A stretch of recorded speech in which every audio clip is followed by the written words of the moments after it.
안녕하세요, 베프입니다. 이어서 오더 아이템 모델을 만들어 보도록 하겠습니다. 자, 오더 아이템 모델은요, 오더 정보에는 주문자의 정보가 담겨 있습니다. 어떤 사람이 얼마만큼의 금액으로 어느 주소로 배송받기 위해서 주문을 했다 라는 정보가 거기 담겨져 있고요. 오더 아이템은 그래서 그 주문에서 뭘 주문했는데 라는 정보를 또 별도로 저장을 해 놓는 거죠.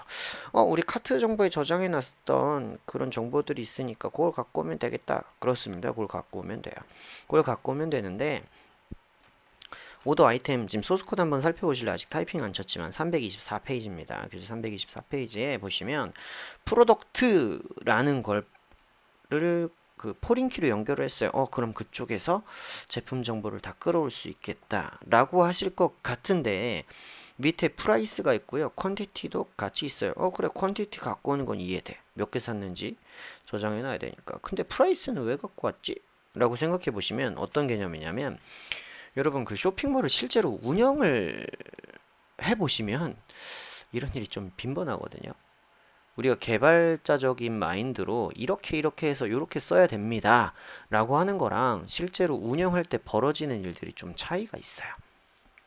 어떤 거냐면, 제품을 한번 올렸어요. 제품을 한번 올리면 제품 가격을 빈번하게 변경하게 됩니다. 실제로 가격이 막 변동폭이 생긴다는 부분도 있지만, 뭐 세일이 걸린다든지 이래서 제품 가격이 계속 변동이 돼요. 그러면 보세요. 프라이스가 어제는 1,000원에 이 사람이 주문을 했는데 내일은 할인다 900원이 됐어요. 그러면 제품 가격을 어디엔가 1,000원으로 저장해 놓지 않으면 이 사람이 주문한 주문 금액이 달라지겠죠. 매번 제품에서 그 가격을 불러온다 그러면 달라질 거야. 그러면 만약 이 사람이 환불해 달라 그랬다. 그럼 800원일 때 환불해 달라 그러면 이 사람이 주문하신 분이 고객이 200원을 손해를 보잖아요. 그런 일이 발생할 수 있어요. 그리고 운영할 때 또 뭐 때문에 도대체 제품 가격이 왔다 갔다 하느냐. 세일뿐만 아니라 제품 내용이 뭐 리뉴얼이 된다던가 이런 경우가 있어요. 원래는 뭐 120ml짜리 세럼이었는데 이걸 증량을 해서 160ml로 바꿨다. 어마어마하게 제품 용량이 늘었죠. 늘었는데 제품 페이지를 새로 만드는 경우가 있기도 하지만, 제품이 아예 달라진 것 같으니까 있기도 하지만, 제품 페이지는 그대로 유지하고 안에 내용물이랑 가격만 바꿔서 계속 쓰는 경우가 있어요. 왜냐? 이 SEO 같은 게 쇼핑몰에서는 되게 중요해요. 얼마만큼 외부 사이트에서 우리 제품을 참조했느냐에 따라서 그 신뢰도, 평가 지수가 올라가고 내려가고 하거든요. 근데 이미 한 1년 팔던 제품은 신뢰도가 많이 올라가 있겠죠? 근데 이제 제품이 용량이 바뀌었다고 새로 페이지를 파면 신뢰도가 없는 페이지를 하나를 더 만들어야 되잖아요. 그럼 실제로 판매할 때 영향이 꽤 있게 됩니다. 그러니까 MD분들이 운영을 하실 때 우리가 시스템 만들어 놓은 거랑은 다르게 어쩔 수 없이 그렇게 해야 되는 경우들이 간혹 있어요. 그래서 여러분들은 주문을 할 때는 어떤 변동 여지가 있는 정보는 무조건 데이터베이스에 그냥 리터럴 값으로 항상 저장을 해놔야 된다. 이렇게 생각을 하시면 되겠어요. 그럴수록 안전합니다. 정보는, 똑같은 정보는 여러 군데에 계속 저장해 놓을수록 안전해요. 꼬일 확률이 없다고 하면, 꼬일 확률이 없다고 하면 최대한 안전하게 저장해 두시는 게 좋습니다. 아시겠죠? 그리고 프로덕트 쪽에 보시면 온 델리트를 프로텍트로 걸어놨어요. 주문한 사람이 한 명이라도 있으면 이 제품은 삭제할 수 없어. 요거예요. 왜냐? 나중에 이 사람 제품 정보 보고 싶은데 삭제하면 없다고 나올 거 아니에요. 에러가 나거나. 그러니까 프로텍트를 걸어놨어요. 어쨌든 그렇게 작성을 좀 해보도록 하겠습니다. 위쪽에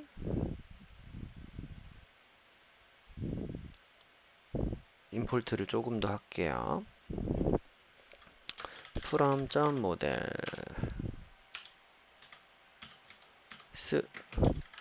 import product. 오도가 아니죠? 샵의 모델이죠. 잘못했네요. 왜 어쩐지 자동 완성이 안 된다 했어요. 샵 모델스의 프로덕트를 불러올게요. 요거를 불러다가 쓸 거니까 맨 밑으로 내려가서, 자, 클래스 오더 아이템 이렇게 만들어 주시면 됩니다. 모델스.model. 요 갖고 온 거에다가 필드를 쭉 깔겠죠. 오더. 요건 어떤 오더에 속한 제품이냐를 연결을 해주는 포린키가 될 거고요. 프로덕트는 어떤 제품이에요? 그 포린키가 될 거고요. 프라이스는 리터럴 값으로 그냥 저장해 놓는 거고, 퀀티티 역시 리터럴 값으로 저장을 해 놓을 겁니다. 자, 이 4개 필드의 정보를 다 쭝쭝쭝쭝 넣도록 할게요. 자, foreign key, 다른 테이블을 참조하는 값이라고 계속 생각하시면 됩니다. foreign key 모델이고요. 제품 참조는 오더를 참조할 거야. 그리고 on delete는 뭐예요? 주문이 지워지면 주문 아이템도 싹 다 날아가야 돼요. 그래서 models.cascade 요 각지 쭉 이어서 지워진다는 얘기예요. 캐스케이드로 이렇게 설정을 해 주시고요. 자, 여기 related name 나옵니다. 여기 주의해 주세요. 요거 지금 2쇄 부분에 여기 related name 여기는 다행히 잘 나왔네요. 가끔씩 줄바꿈 될 때 대시가 들어가 있는 경우가 있는데 3세 때는 최대한 수정해 달라고 했거든요. 그래서 여러분들 요거 주의해 주시기 바래요. 이거 사실상 이제 자동 완성을 자꾸 쓰시면 절대 실수할 수가 없는 부분인데, 초보자분들은 자동 완성 못 쓰시고 타이핑을 치다 보니까 문제가 생겨요. 그게 초보자분들이 잘못하시는 건 아니에요.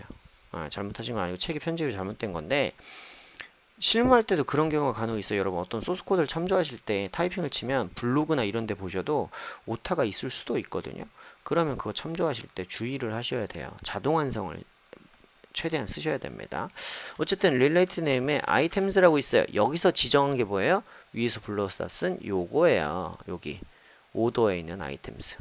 자, 요게 무슨 얘기냐? 나는 오더 아이템은 오더랑 참조해서 연결이 될 건데, 요 오더 모델 입장에서 오더 아이템을 뭐라고 부를 건데, 이 오더에 연결된 오더 아이템을 어떻게 불러올 건데, items라고 오더.items라고 하면 해당 오더에 연결된 오더 아이템 다 줄게. 요런 이름이에요. related name이. 요 오더 아이템 입장에서 이름이 아니라 오더 입장에서 오더 아이템을 무슨 이름으로 찾을 거야 라는 얘기입니다. 아시겠죠? 오더 입장에서 사용하는 이름이에요. 그래서 오더.items 하면 이 연결된 오더 아이템이 다 나올 거예요. 포린키 이렇게 연결했고요. 자, models.포린키. 자, 프로덕트 연결을 할 거고요. onDelete 아까 말씀드렸죠? 얘는 models.protect로 걸어줄 거예요. 왜냐? 제품 삭제됐다간 이미 주문이 이루어졌을 경우에 난리 나니까요. related name 뭘로 하겠어요? order product라고 한다는 거죠. 얘는 뭐예요? 프로덕트 입장에서 여기 order product죠. order product. 자, 이거 못할 뻔했네요.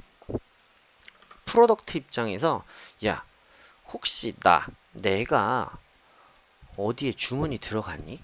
그 오더 제품 뭐이니? 여기 오더 프로덕트로 불러요. 그럼 그 정보에서 오더를 찾으면 이 제품을 주문한 오더들을 또 찾을 수 있겠죠. 이런 식으로 빙글빙글 돌면서 제품들과 연관된 정보들을 찾아 나갈 수 있습니다. 어쨌든 지금 요건 프로덕트 입장에서 이 오더 아이템을 뭐라고 부를 건데, 오더 프로덕트, 뭐 오더드 프로덕트라고 해도 상관은 없을 것 같습니다만, 그것은 여러분이 선택을 해주시면 되고, 의미는 제가 지금 말씀드린 대로 설정이 됩니다. models.decimal 하셔가지고요. 데시멀 필드가 아니죠.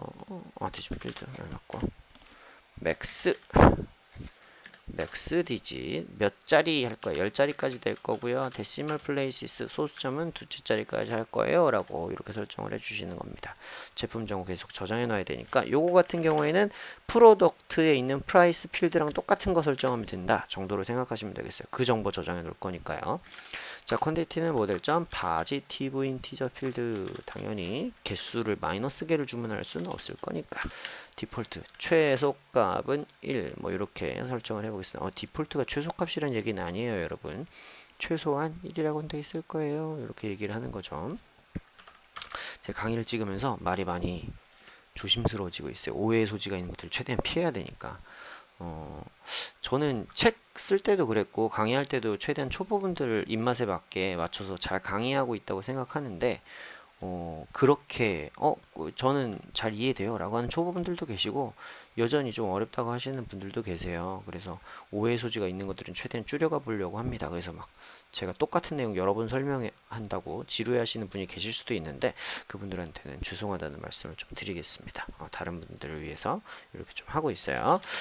자, str 요거는 또 설명을 드립니다. 이 str 메소드는 파이썬 기본법이라고 말씀드렸고 오브젝트를 프린트 같은 걸 할 때 그래서 무슨 내용을 내가 출력해야 되는데 이런 걸 할 때 반환이 되는 거라고 말씀을 드렸습니다. 리턴 뭐 할 거야? self.id를 그냥 출력한다고 돼 있어요. 와, 이거 사실상 str self.id 이렇게 해도 돼요. 되고 이 안에 있는 요거 폼의 문법 쓰셔도 되고 지난 시간에 썼던 요거 F 문법 쓰셔도 됩니다. 역시나 여기 책하고 다르게 하겠습니다. 오해하지 마세요. str self.id를 던져주겠다. 이렇게 하고 있습니다. str은 스트링을 반환해야 돼요. 사실상 그렇지 않으면 오류가 날 수 있습니다. def get item price self 이렇게 되면 요건 뭐겠어요? 도대체 이 제품의 총 가격이 어떻게 돼? 이런 거야. self.price 곱하기 self.quantity 하면 이 제품을 주문한 총 가격이 나오겠죠. 이거 어디다 썼어요? get item price 여기 위에서 요렇게 썼습니다. 각 제품의 get item price 가지면 가지고 계산한 다음에 전체를 합산하면 토탈이 나오겠죠. 그럴 때 쓰는 거예요. 자, 요렇게 만들어 가지고 오더 아이템 모델까지 만들어 봤습니다. 되시나요, 여러분? 네, 좋아요. 요거 잘 인지하고 계셔야 됩니다. 여기도요, 의미 찾아보시면서 공부하시는 분들은 제발 좀 주석 달아가면서 공부를 하세요. 제가 동영상으로 막 얘기하잖아요. 그럼 오케이 그런 얘기구나 알아들었어 라고 넘어가시는 분들 계실 텐데 조금 기본기가 있으신 분들은 그렇게 해도 상관없어요. 진짜 알겠다면. 근데 이거 수학 문제랑 똑같다고 생각하면 지금은 알겠어 라고 하지만 다시 뒤돌아서 오면 모르는 경우 있거든요. 그래서 저랑 이렇게 동영상 강의 보시면서 계속 머릿속으로 복귀하시고요. 복귀하시고 실제로 코드 쳐보실 거잖아요. 코드 쳐보실 때 여기다 주석을 다세요. 제가 설명한 내용을 직접 동영상 끄고 이거 무슨 내용이지 스스로에게 설명을 좀 해보시고 그래도 모르겠다 그러면 동영상을 다시 보셔도 되고 질문 주셔도 되고 검색해 보셔도 되고 그런 식으로 하시면서 지식을 쌓아가셔야 됩니다. 여러분 하나하나 한 단계 한 단계 허투루 보지 마시고 잘 인지하고 넘어가세요. 물론 뭐 이거 뭐예요 끝에까지 속까지 들어가실 필요는 없어요. 지금 당장 2단계에서는. 근데 기왕 공부하는 거 제가 설명하고 있는 내용들까지는 인지하고 넘어가셔야 다음에 여러분 실무하실 때 좀 도움이 되겠죠? 네, 그렇게 해주시면 좋을 것 같습니다. 오늘 여기까지 하고요. 다음 시간에 다음 모델들 쭉 이어서 만들어 보도록 하겠습니다. 다음 시간에 봬요.